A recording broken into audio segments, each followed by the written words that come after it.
Hello प्यारे बच्चों, स्वागत है आपका अपने YouTube channel LK sir study hub में, जहां आप अंग्रेजी व्याकरण पढ़ रहे हो। और इंग्लिश व्याकरण पढ़ते पढ़ते हम लोग वर्ब पे पहुंचे हैं। वर्ब हेडिंग डालने से ये मत समझना कि आज वर्ब की शुरुआत होनी है। वर्ब की शुरुआत इससे पहले वाले वीडियो में हो चुकी है। वहाँ मैंने आपको बताया था, वर्ब का डिफिनेशन भी बताया था कि वर्ब का डिफिनेशन क्या होता है। फिर वर्ब के काइंड्स बताए थे कि वर्ब कितने प्रकार के होते हैं, जिसमें से पहला था फाइनाइट वर्ब। तो उस फाइनाइट वर्ब को ही हम लोग आगे बढ़ा रहे हैं। और फाइनाइट वर्ब में भी हमने ट्रांसटेटिव वर्ब पढ़ लिया था वहाँ, ठीक। उसके शेष पार्ट को यहाँ पढ़ना है। तो दूसरा उसका जो पार्ट था वो था इंट्रांसटेटिव वर्ब, जिसकी हिंदी होती है आकर्मक क्रिया। यहाँ देखो इसका लिखा है जिस क्रिया का कोई ऑब्जेक्ट नहीं होता। वहाँ क्या था, जिस क्रिया का कोई ऑब्जेक्ट होता है, ठीक। अगर क्रिया का ऑब्जेक्ट होगा तो ट्रांसटेटिव, क्रिया का ऑब्जेक्ट नहीं है तो इंट्रांसटेटिव वर्ब कहते हैं। जैसे यहाँ देख लो, वी लाफ, हम हंसे, आगे कोई ऑब्जेक्ट नहीं है तो ये जो वर्ब है लाफ, ये क्या कहलाएगा, इंट्रांसटेटिव वर्ब। अगर इसका कोई ऑब्जेक्ट होता, जैसे we laugh at this scene या we laugh at the poor, है ना, मतलब कुछ भी इसके बाद अगर कोई ऑब्जेक्ट होता तो ये ट्रांसटेटिव वर्ब होता। ऑब्जेक्ट नहीं है तो इसी लाफ को हम क्या कह देंगे, इंट्रांसटेटिव वर्ब, ठीक। अगला जो था वो था लिंकिंग वर्ब, जिसकी हिंदी होती संयोजक क्रिया। यहाँ देख लो क्या इसकी परिभाषा क्या है कि जिस क्रिया के अर्थ को पूरा करने के लिए कॉम्प्लीमेंट का प्रयोग किया जाता है। मतलब कोई ऐसी क्रिया जो अपने आप में पूरा नहीं होती, सेंस उसका पूरा नहीं होता। जैसे मैं हूं, सेंस पूरा नहीं हुआ। तुम हो, सेंस पूरा नहीं हुआ। तो सेंस को पूरा करने के लिए कॉम्प्लीमेंट की आवश्यकता पड़ती, मतलब पूरक की जरूरत पड़ती है। अगर कोई क्रिया ऐसी है जो बिना पूरक के नहीं लिखी जाती तो उसे हम लिंकिंग वर्ब कहते हैं, ठीक। एग्जाम्पल देख लो क्या है कि माई फादर ग्रीव ओल्ड, ठीक। माई फादर, मेरे पिता, ग्रीव माने हो गए। अब सेंस पूरा हुआ नहीं हुआ, ओल्ड लगाना पड़ा यहाँ, तो ये क्या हो गया, लिंकिंग वर्ब, ठीक है। अब देखो नोट यहाँ लिखवाया है कि लिंकिंग वर्ब का काम क्या है। तो लिंकिंग वर्ब क्या करता है, सब्जेक्ट तथा सब्जेक्ट कंप्लीमेंट को जोड़ता है। ये सब्जेक्ट और सब्जेक्ट कंप्लीमेंट को जोड़ने का काम करता है। अब बात आएगी लिंकिंग वर्ब के प्रकार की। तो लिंकिंग वर्ब दो प्रकार की होती है।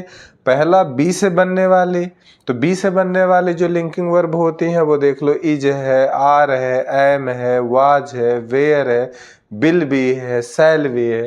इस तरीके से बी के अतिरिक्त ग्रो, जिसका आपने एग्जाम्पल देखा था, बिकम, सीम, अपीयर, लुक, रिमेन, गो, कम, फील, इस तरीके से इसमें भी है।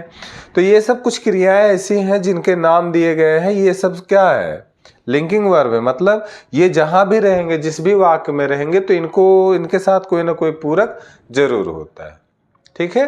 तो आप इसे नोट करो, फिर दूसरे को। हाँ, तो फाइनाइट वर्ब चार प्रकार के आपको बताया गया था। पहला था ट्रांसटेटिव वर्ब, दूसरा था इंट्रांसटेटिव वर्ब, तीसरा था लिंकिंग वर्ब और चौथा था फेजरल वर्ब, ठीक। तो तीन आपने पढ़ लिया है, चौथा फेजरल वर्ब यहाँ लिखा गया है। फेजरल वर्ब के बारे में मैं बताऊं आपको, यहाँ थोड़ा सा ज़्यादा फोकस करने की ज़रूरत होती है, क्योंकि फेजरल वर्ब जब भी हमको मिलते हैं, खासकर जब हम लोग बुक पढ़ते हैं, तो वहाँ अर्थ फेजरल वर्ब पे अगर हम ध्यान नहीं देते ना, तो वहाँ अर्थ बच्चों को बताने में, या बच्चे जब खुद से अर्थ निकालते हैं तो वहाँ उनको प्रॉब्लम आती है। तो इसलिए आपको ध्यान देना रहेगा। फेजरल वर्ब क्या होता है, देखो, किसी भी क्रिया के बाद प्रयुक्त प्रीपोजिशन, मतलब अगर क्रिया है कोई, उसके बाद कोई प्रीपोजिशन लग जाए, तो अगर क्रिया के बाद प्रीपोजिशन लग जाएगा तो क्या हुआ, उसके क्रिया के अर्थ को बदल देते हैं। जब भी क्रिया के बाद आप प्रीपोजिशन का यूज कर दोगे तो उस क्रिया का जो अर्थ रहेगा वो बदल जाएगा। अभी उदाहरण में मैं आपको समझा रहा हूं कि कैसे, क्या अर्थ पहले था, अभी क्या हो गया। तो किसी भी क्रिया के बाद प्रयुक्त प्रीपोजिशन उस क्रिया के अर्थ को बदल देते हैं। और इस प्रकार का जो कॉम्बिनेशन होगा वो क्या कहलाएगा, फ्रेजरल वर्ब होगा। कॉम्बिनेशन कैसा कॉम्बिनेशन कि वर्ब और प्रीपोजिशन का, ठीक है। वर्ब और प्रीपोजिशन का जो कॉम्बिनेशन होता है वही क्या कहलाता है, फ्रेजरल वर्ब कहलाता है। एग्जाम्पल से समझते हैं, देखो गेट वर्ब था, अब प्रीपोजिशन लगाया, गेट अप हो गया। अब देख लो गेट का मतलब आप देख लो क्या होता है, अप का मतलब क्या होता है पता है आपको, ठीक। और गेटअप का मतलब क्या हो जाता है, जागना, उठना। गेट का मतलब पाना भी होता है, लेना भी होता है ना, रखना भी होता है। अब आपको पता है प्रीपोजिशन है जब कोई चीज किसी के ऊपर होती है, तो ये प्रीपोजिशन जब आपको पढ़ाया जाएगा तो वहाँ यूजेज में रहता है कि कौन सी चीज़ कहाँ लगती है, तो बताया जाएगा। फिलहाल गेट का मतलब प्राप्त करना होता है। अब प्रीपोजिशन लगे गेटअप, है ना, गेटअप अक्सर हम लोग खड़ा होने के लिए बोलते हैं। मेक बनाना होता है, ठीक। इसके साथ आप लगा दे मेकअप, अब इसका मतलब तैयारी करना, तैयार होना या सजना। कैरी ले जाना होता है या ढोना होता है, उसके साथ ऑन लग गया, कैरी ऑन। आपको पता है कि कैरी ऑन कब इस्तेमाल करते हैं, जब कोई चीज़ कंटिन्यू के वर्ड में, जैसे मान लो मैं पढ़ा रहा हूँ और कोई आ गया और मैंने रोक दिया पढ़ाना, तब तक वो कहते कैरी ऑन, है ना।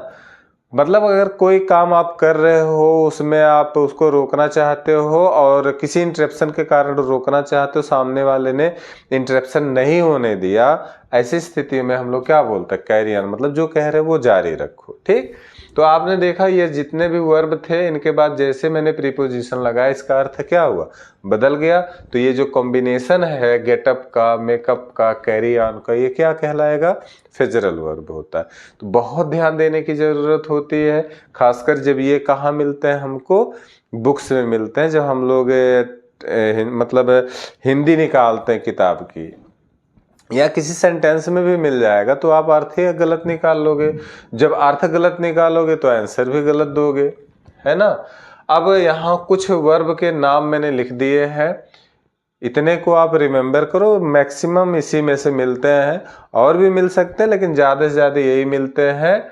तो इनको याद रखोगे तो पता चल जाएगा, अगर ये वर्ड मिल गया तो ध्यान में आ जाएगा, हाँ ये वर्ड है, इसके बाद प्रीपोजिशन, इसका मतलब ये फ्रेजरल होगा, है ना। तो ये वर्ड कुछ लिखे हुए हैं, मैं पढ़ दे रहा हूँ, हो सकता हो आपको दिखने में प्रॉब्लम आए तो मैं पढ़ दे रहा हूँ, सुन लेना।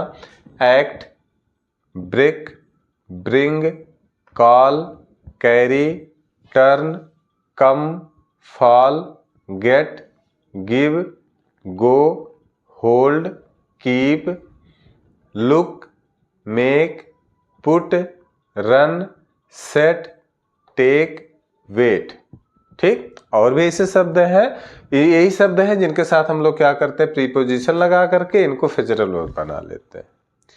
तो इस प्रकार आपकी वर्ब के जो भाग आपको बताए गए थे, इसमें से जो पहला भाग था, 3 भाग बताए गए थे, फाइनाइट, ऑक्सिलरी वर्ब और नॉन फाइनाइट, जिसमें से फाइनाइट समाप्त हो गया, दूसरा देख लो स्टार्ट हो गया ऑक्सिलरी वर्ब। ऑक्सिलरी वर्ब इसकी हिंदी क्या होती है, सहायक क्रिया, ठीक।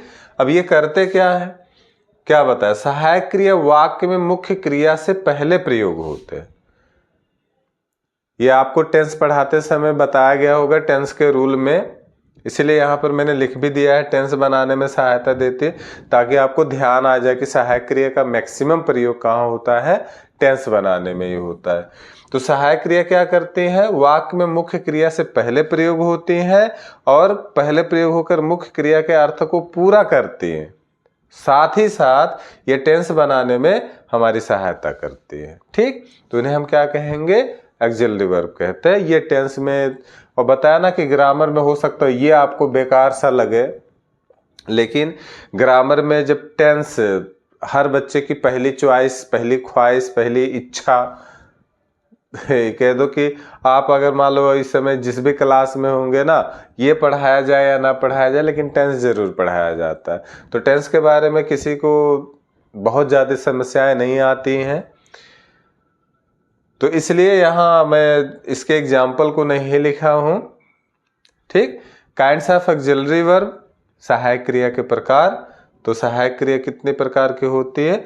2 प्रकार की होती है। पहला प्राइमरी ऑक्सिलरी वर्ब, दूसरा मॉडल ऑक्सिलरी वर्ब। प्राइमरी मतलब प्राथमिक, तो प्राथमिक, ऑक्सिलरी मतलब सहायक, वर्ब माने क्रिया, अर्थात प्राथमिक सहायक क्रिया। मॉडल मतलब आधुनिक या नया। ठीक। तो आधुनिक ऑक्सिलरी मतलब सहायक, वर्ब माने क्रिया। आधुनिक सहायक क्रिया और प्राथमिक सहायक क्रिया, या पहले से बोलेंगे प्राथमिक सहायक क्रिया, आधुनिक सहायक क्रिया। अब आप इसे एक बार नोट कर लो, इसके बाद में फिर हम लोग प्राइमरी ऑक्सिलरी वर्ब की शुरुआत करेंगे।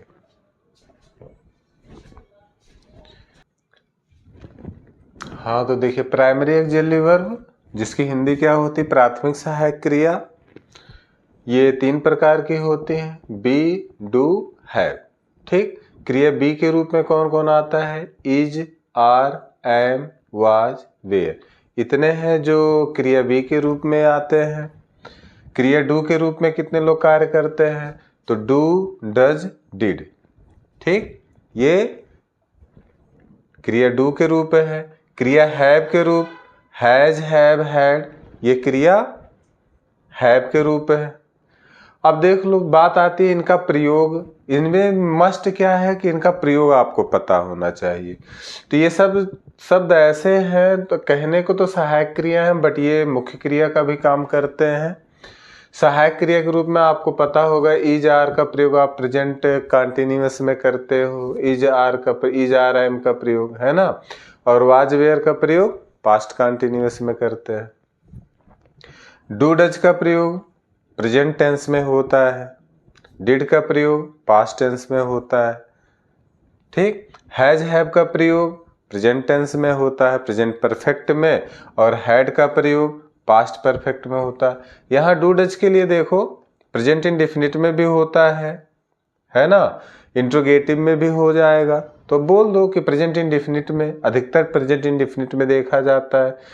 डिड पास्ट इंडेफिनिट में देखा जाता है। हैज, हैव प्रेजेंट परफेक्ट में देखा जाता है। Had present perfect past perfect में देखा जाता है। हैज, हैव प्रेजेंट परफेक्ट में, हैव पास्ट परफेक्ट में देखा जाता है। ठीक। तो ये इनके साधारण प्रयोग हुए जिसे हम टेंस में देखते हैं। बट ये टेंस के अलावा जब मुख्य क्रिया के रूप में यूज होते हैं तब भी इनके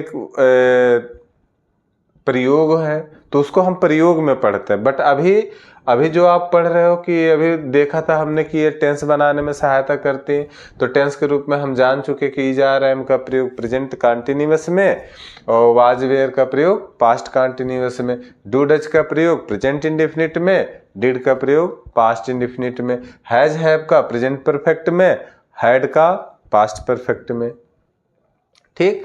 तो और जब अभी हम लोग प्रयोग पढ़ेंगे तो और भी इसके प्रयोगों को जानेंगे, तो साधारण प्रयोग टेंस के लिए तो जान लीजिए। अब दूसरा था मॉडल ऑक्सिलरी वर्ब, आधुनिक सहायक क्रिया। तो इनकी गिनती 13 होती है। देख लो, 1 2 3 4 5 6 7 8 9 10 11 12 13। तो इन्हें याद रखना पड़ता है, और याद रखने के साथ साथ इनके प्रयोग को भी। तो इनका प्रयोग अभी तो लिखवाया नहीं हूँ, इसके बाद में लिखवाऊंगा इसके प्रयोग को भी। तो कितने होते हैं? 13। कौन कौन से? Can, may, could, might, shall, will, should, would, must, ought to, need, used to, dare, ये इतने 13 हैं। इन्हीं को हम लोग क्या बोलते हैं? मॉडल ऑक्सिलरी वर्ब बोलते हैं। ठीक। तो आप इसको नोट कर लो। अब अगली वीडियो में हम लोग इसके प्रयोग को पढ़ेंगे।